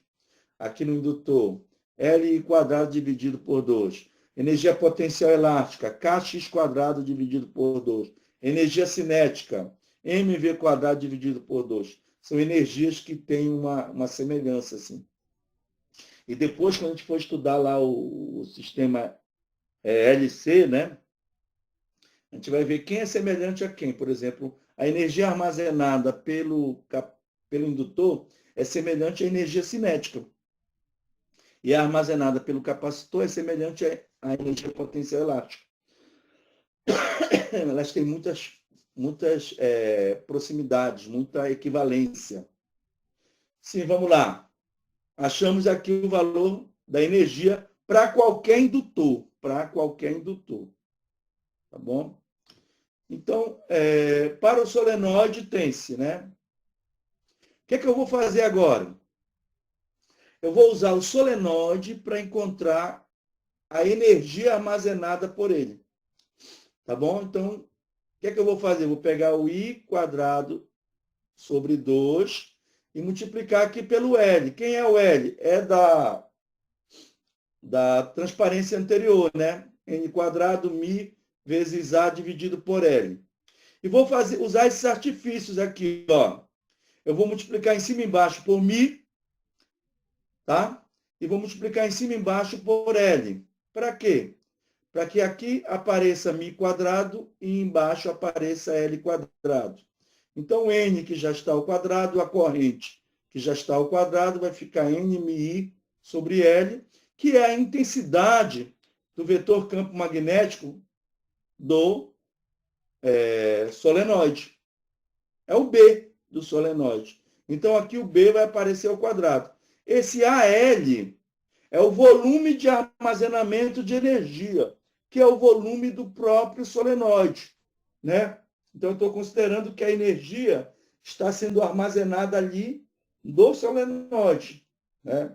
No caso do capacitor, armazenada no volume do capacitor, no volume entre as armaduras. E aqui do solenoide, lá dentro do solenoide, dentro do campo magnético, lá está sendo armazenado a energia. Então, A vezes L, que é a área da espira, vezes o comprimento do solenoide, vai dar o volume do solenoide, que é o que eu estou dizendo aqui, ó. O B é NMI sobre L e o V, AL. Então, vai ficar que a energia, no caso específica do solenoide, eu estou pegando o exemplo mais simples desse sistema magnético, que é o solenoide, por causa do campo que é constante. Dá 1 sobre 2.000 B quadrado, V, ó. O V é o volume. Se o V passa dividindo a energia total, aí eu vou ter a densidade de energia, igual como nós fizemos com o capacitor plano, ó. Só que lá no capacitor plano ficou epsilon E quadrado sobre 2. Olha aqui. E aqui ficou o Mi embaixo. Lá o epsilon fica em cima, aqui fica o Mi embaixo.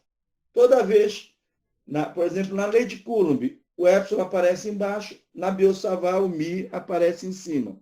São equivalentes. Eles ficam aparecendo em lados contrários nas equações. O Mi e o epsilon. Aonde é que eles se casam? Na teoria eletromagnética.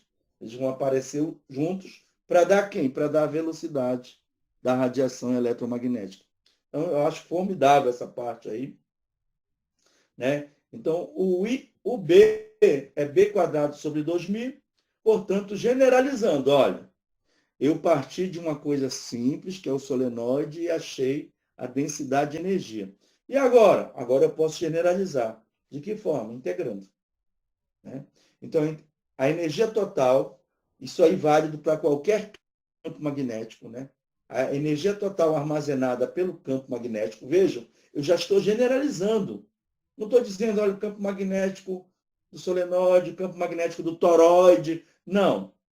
Para qualquer campo magnético, né, é dado por meio integral de B, integral de volume, né, de B quadrado sobre μ dV. Então, da mesma forma, nós fizemos lá para o campo elétrico. A energia total é meio da integral de epsilon E quadrado dV. Aqui o μ ficou embaixo, né? Ok? Ok, gente, aqui eu só fiz isso para cada densidade de energia. Eu vou precisar disso daqui a pouco, lá na teoria eletromagnética. Daqui a pouco não, só em agosto, né? Só em agosto. Lá na teoria eletromagnética. Bom, para finalizar, surge o potencial vetor magnético. Para que serve o potencial vetor magnético, né? Vamos fazer um comparativo com o potencial elétrico. De maneira geral, o que é o potencial elétrico? Ele é um artifício que eu utilizo para a determinação do vetor campo elétrico. Como? O vetor campo elétrico é menos o gradiente do potencial elétrico, da função potencial elétrico. A gente já viu isso. Então, para isso que serve, basicamente, o potencial elétrico, né? Para calcular o quê? O campo elétrico. E para que serve esse potencial vetor magnético? Ora, para calcular, né, o campo magnético. Nós vimos que para determinar o campo magnético, o vetor campo magnético, né, ou o vetor indução magnética, nós utilizamos a lei de Biot-Savart. No caso do campo elétrico, lei de Ohm. No caso do campo magnético, lei de Biot-Savart. E a matemática ali na lei de Biot-Savart, ela é muito complexa. Se eu mexer um pouquinho ali, cara, vai dar um trabalho imenso para eu achar o vetor, que é uma integral, né? Para achar o vetor campo magnético ou o vetor indução magnética. Tá? Então, a ideia é que isso daqui venha me facilitar. De onde é que vem? De onde é que surge? Dessa propriedade aqui. Eu devo pedir para vocês aí, em algum exercício, da última lista, provar essa propriedade. Não é difícil. Toda vez que for para provar a propriedade, cara, usa sistema de coordenadas retangulares, que é o mais simples, não vai te complicar muito, tá bom? Usa aqui, daqui o F, dado F, fxi mais fyj mais fzk. Acho o hot dele. Aí depois eu faço o div desse hot. Quando eu fizer o div desse hot, vai dar zero. Alguém poderia me dizer assim, de maneira geral, por que dá zero? Hein? Por que dá zero?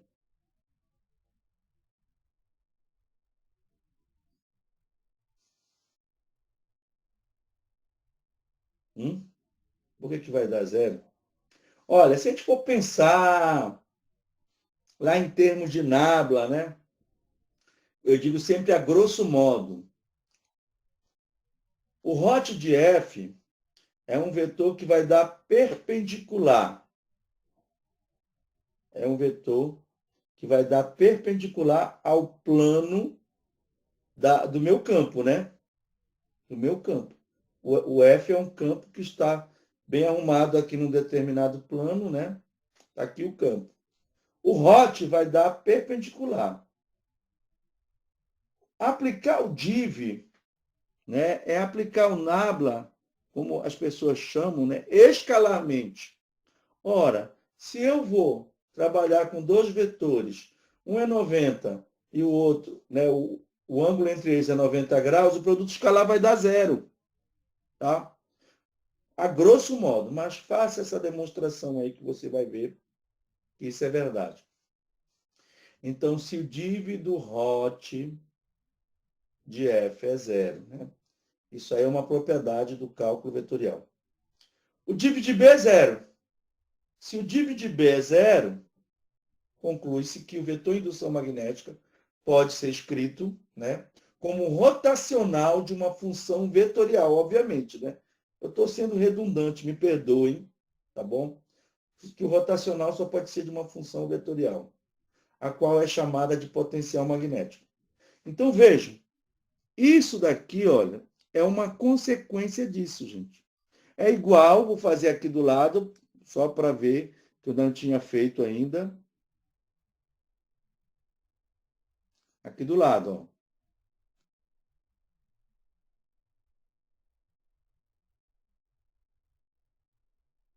O hot do grade de uma função escalar, vou colocar um F aqui, tá? Para não achar que é só o potencial. É igual a zero. Tá? O hot do grade de uma função escalar é zero. Tá bom? Como o hot de E é zero, no caso estático,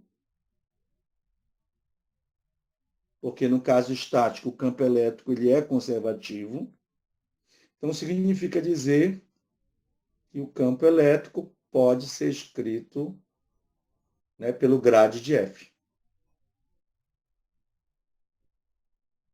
Ok?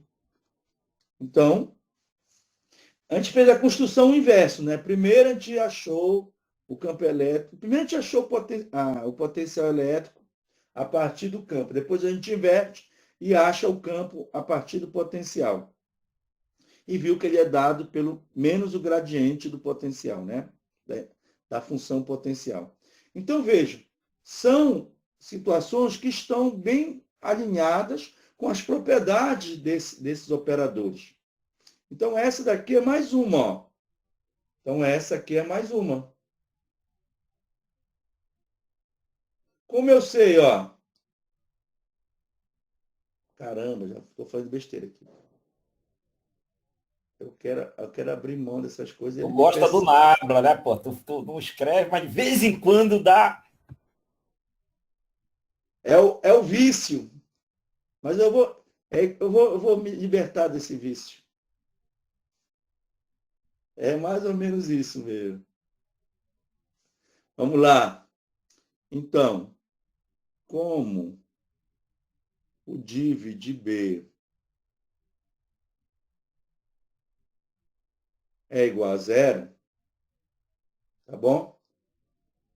Então, o B pode ser escrito como hot de uma função vetorial redundante, e isso está aqui, é o que está aqui, ó. Consequência, tá? Tá legal?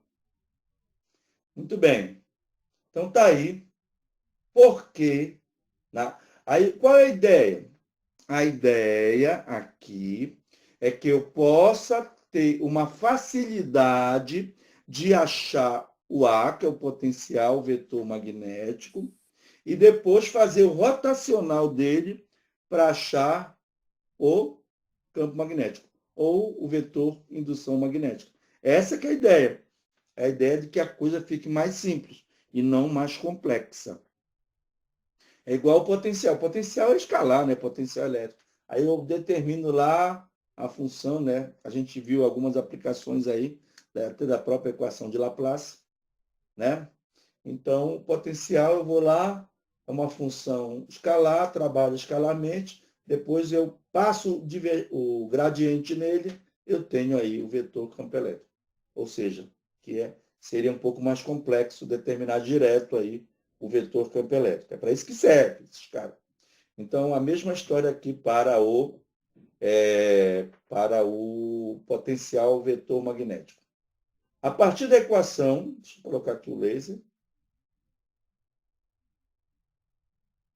A partir da equação do fluxo de campo magnético, a partir do fluxo, podemos escrever. Ó, então, olha só aqui. Ó.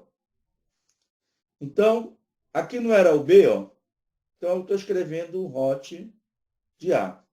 Escalar DS. Eu já mudei aqui, gente, olha. Que como eu estou usando o A, se eu fosse colocar DA aqui, deixei aqui ficar o Azinho. Ó. Caramba. Depois eu troco. Ok? Mudei aqui para DS. No sistema internacional, né, o que é o A? O A é Tesla metro. Por que Tesla metro? O A é Tesla vezes metro.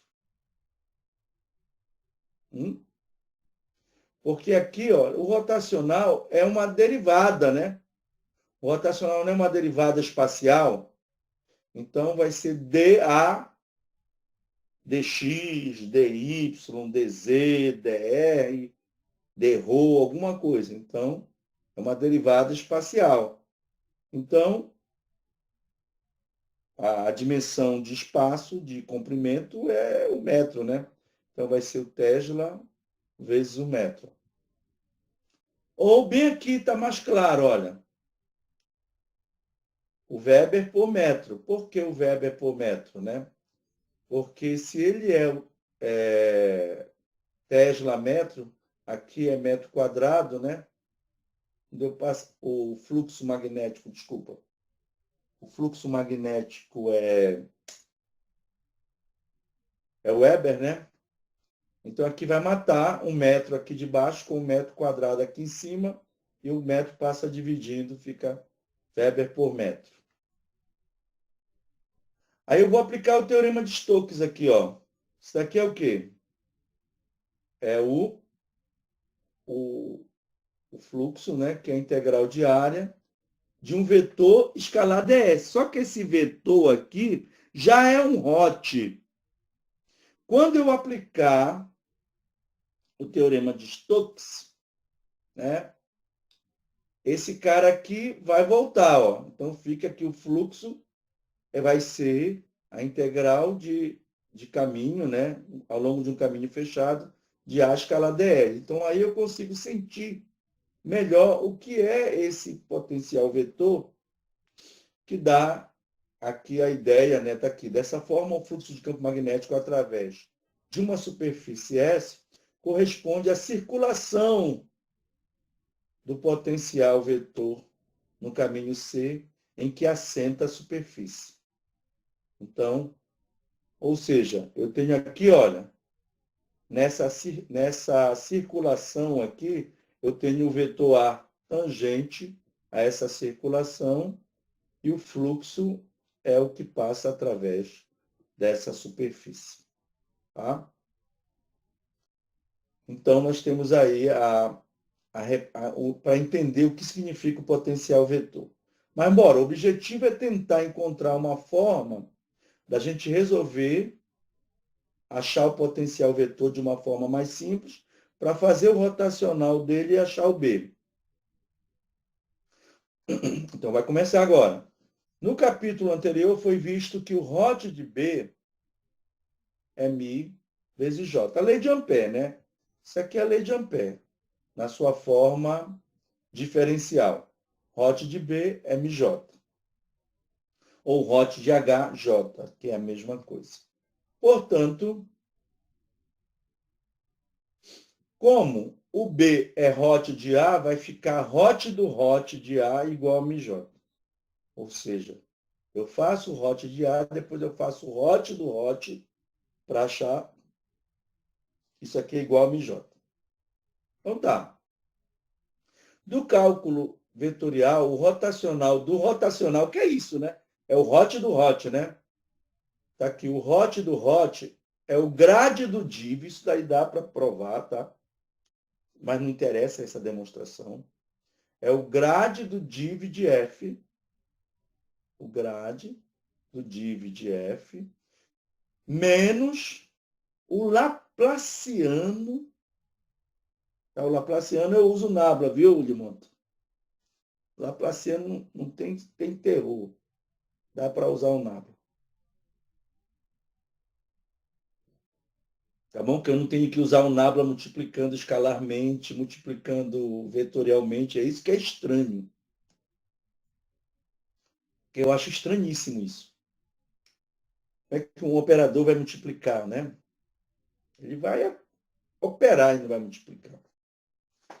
Então, o grade do div de f menos o laplaciano da função vetorial. Então, para o potencial vetor magnético, tem-se. Está aqui, ó. Olhando para essa equação aqui, o grade do div de A menos o laplaciano de A igual a MJ, isso nunca jamais ia ser simples determinar o A para depois determinar o B, o vetor B. Eu preferiria 1000 vezes ir lá para o Biot-Savart fazer contas e mais contas do que tentar encontrar o A aplicando essa equação. Tá? Daria muito trabalho. É bem provável que se resolva somente numericamente e não analiticamente essa equação. Essa é uma equação, né? Para o A. E aí? É aí que entra uma forma de tentar simplificar isso sem alterar isso daqui, ó. O importante é que o hot de B seja igual a MJ e que o B seja hot de A. Não altere. Tá, então vamos lá tentar encontrar uma solução para isso. Aí eu vou conversar aqui, dizer, olha, o objeto de interesse no potencial vetor magnético é tornar menos complexo o cálculo do vetor. Tá vetor aqui, tá? Vou ajeitar isso daqui. Do vetor indução magnética. Tá? Duas coisas que tem que ajeitar aqui. Por isso, usa-se a chamada liberdade de calibre. Tá? Essa é a jogada que a gente traz lá da teoria quântica de campos. Tá? Essa tal da liberdade de calibre. A gente trabalha com isso, sabe aonde? Mecânica estatística. Tá? E lá também, o calibre que a gente usa é o mesmo que a gente vai usar aqui, para facilitar a nossa vida. O que é a liberdade de calibre? A liberdade de calibre é a gente escolher uma função de tal forma que ela possa calibrar essa equação para que esse primeiro termo seja zero. Então, aí, né, da liberdade de calibre é isso. Eu uso uma função escalar que simplifica a equação anterior, dando aqui uma zerada nessa parte. Ou seja, o grade de div de A seja zero. Ou, bom, para o grade dessa coisa aqui ser zero, esta coisa tem que ser zero. Então, div de A igual a zero. Então, a ideia é essa. Aí, na questão da liberdade do calibre. A função de calibre f usada é dada pelo inverso da distância. Então, olha só, é uma função que varia com a distância, inversamente proporcional à distância. Ora, essa função, já que ela é um escalar, isso daí é uma função colombiana, né? É uma função colombiana. Porque o potencial escalar, que é o potencial elétrico, ele é inversamente proporcional à distância. Então, é o que a gente chama de função colombiana, conhecida, né, como função de calibre de Coulomb. Então, eis aqui a jogada. eu quero zerar essa parte aqui. Tem toda uma historinha que a gente conta aí, né?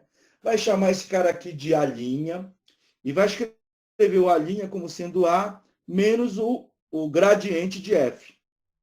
Por quê? Para esse F entrar na jogada, já que ele é uma função escalar, ele precisa vir com um operador. E o operador que transforma o escalar em vetor é o gradiente. Então, ele vem, né? A gente faz lá, aplica lá umas condições para poder soltar essas coisas. Só que não é relevante. O interessante é que você entenda por que, né, que você precisa matar esse termo. Ora, para valer a pena eu investir no potencial vetor magnético.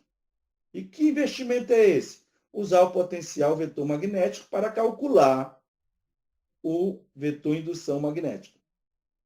E aonde é que eu vou ter uma facilidade para isso? Se eu tornar esse termo aqui nulo. E para eu tornar esse termo nulo, eu uso a chamada liberdade de calibre, que não vai alterar o B, eu vou mexer no A com essa função aí, só para ela matar aquele termo, né? Finalmente, usando-se o calibre de Coulomb, a relação entre o potencial vetor e a densidade corrente fica. Então está aqui, ó. Era para chegar nessa equação. Essa equação, se você lembrar dessa equação, você vai ver que ela tem a cara da equação de Poisson. Né? A equação de Poisson diz que o laplaciano da função potencial elétrico é menos o ρ sobre epsilon. Menos o ρ sobre epsilon. O que é o ρ? O ρ é fonte de campo. E o epsilon? A constante do meio. Aqui, ó. O laplaciano do vetor A é menos μ J. Quem é o J? É a fonte, é a corrente, densidade corrente, portanto, fonte de campo magnético. Certo? E que é o μ? O μ é a constante do meio. Ou seja, as ideias bem parecidas aqui. Tá? Então, a gente vai usar isso daí. Olha só. Aqui, na verdade, essa equação aqui ela pode se transformar em 3 equações escalares, né? Porque eu posso pegar ao longo de cada direção. Por exemplo, x, y, z. Né? Rho, φ, rho, z. Pode ser também. Ou R, R, θ, R, seno de θ, φ. São as direções em cada sistema de coordenadas. Ok, Marcos? A gente vai precisar conversar depois, viu, Marcos? Aí, algumas coisinhas. Eu entro em contato contigo, tá? Contigo, com a Lérica, com o André, Sebastião, Marcelo e o André, Sebastião, Marcelo. Fechou já. Vamos trabalhar um pouquinho nessas férias aí. Muito bem. Beleza. Então, nesse caso, lembrando que isso daqui pode ser escrito, né, como 3 equações. Aí a gente generaliza aqui, ó. Pode ser qualquer sistema. Então está aqui, ó. O laplaciano da componente I, ou do módulo da componente I, é igual a menos μ, o J, que está relacionado com essa componente I. Então, isso daqui, por exemplo, como é que ficaria para o X? O laplaciano de AX é igual a menos μJx. Né? Para o Y, o laplaciano de AY é igual a menos μJy. E assim por diante. Outro sistema, mesma coisa. Tá legal?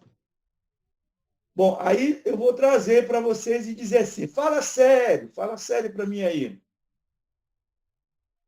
Olha, é por isso que esse cara tem o nome de potencial, né? Olha só o potencial elétrico aqui. Não é à toa que ele tem aqui o nome de potencial, né? Potencial vetor magnético. Que ele tem a cara do potencial elétrico. Nessas condições, usando o calibre de Coulomb, etc, etc. Beleza? Muito bem. Então, Se eu for comparar, eu tenho que lembrar de que o potencial, tá? No caso aqui é o mais simples, né? É dado por V de R igual a 1 sobre 4πy integral de ρ sobre R dV. Onde esse R aqui é a distância que vai da fonte, né, até, vai da fonte até o ponto onde eu quero determinar o potencial elétrico. Isso daí é uma equação escalar, tá? Ah, mas eu não tenho uma distribuição, isso aqui é uma distribuição volumétrica, certo? Eu não tenho uma distribuição volumétrica, eu tenho uma distribuição superficial. Vocês cansaram de resolver problemas assim, estão resolvendo agora também nessa segunda lista, né? Então, para os outros casos, para as duas outras densidades de carga, né, for lambda, em vez de eu integrar em dV, eu vou integrar em dL. Não é isso. Só isso, né? Tem até Só um problema faltou- lá, o 22. Só Fala, faltou Alberto. a integral lá que não é V, né? É a pressa. A Renata sabe disso. Aqui que tu tá vendo, né, Limão? Tá bem aqui embaixo, né? Caramba, é mesmo. Depois eu vou, antes de eu mandar para vocês, eu vou dar uma passada legal e depois mandar para vocês isso daqui. Não se preocupe. Tá bom? E se for sigma, vai aparecer de novo V, por favor. O importante é que aqui, ó, se for o ρ, é dV.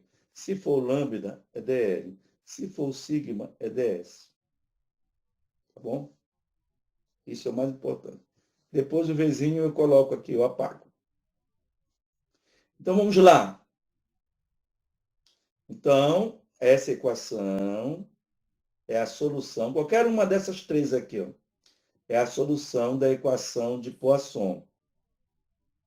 Aonde aqui é óbvio, se eu tivesse aqui uma distribuição linear, seria o lambda. Se eu tivesse uma distribuição superficial, né, eu teria o sigma, ok? Então, os módulos das componentes, então, por analogia, olha só aqui que coisa linda. O epsilon aqui embaixo, o mi em cima, olha só. Epsilon embaixo, mi em cima. Então, os módulos das componentes faltou um D aqui, potencial vetor, são dados por. Então, está aqui, os módulos das componentes. Então, vejam, aqui vai ficar o AX, mi sobre 4π, integral, no volume, né, de JX sobre R dV. Tá certo? Se fosse Y, JY e assim por diante. Agora, eu posso pegar essas três componentes, né, e jogar lá no vetor, a soma das integrais é igual à integral da soma, e obter aqui a poderosa. A poderosa é aquela que já é o vetor mesmo, né? Nessas condições, olha só para cá. É aqui que é o mais importante do potencial vetor. Cara, olha essa integral aqui, mi sobre 4π, j sobre r dv. Muito mais simples que a lei de Biot-Savart. Muito mais simples que a lei de Biot-Savart. É ou não é? Lembre-se da lei de Biot-Savart. Lembre-se da lei de Biot-Savart, né? Vai ser o B é igual a mi sobre 4π, aí vem a integral. Integral, só lembrando, integral de IDL vetorial R dividido pelo módulo de R elevado a 3 vezes. Né? Desculpa, o módulo de R elevado ao cubo. O módulo de R elevado ao cubo. Depois, quando eu resolvo R, é que fica elevado a 3 meios. Desculpa, tá? Então, olha só, gente. Primeiro de tudo, eu vou ter, dentro da integral, um produto vetorial.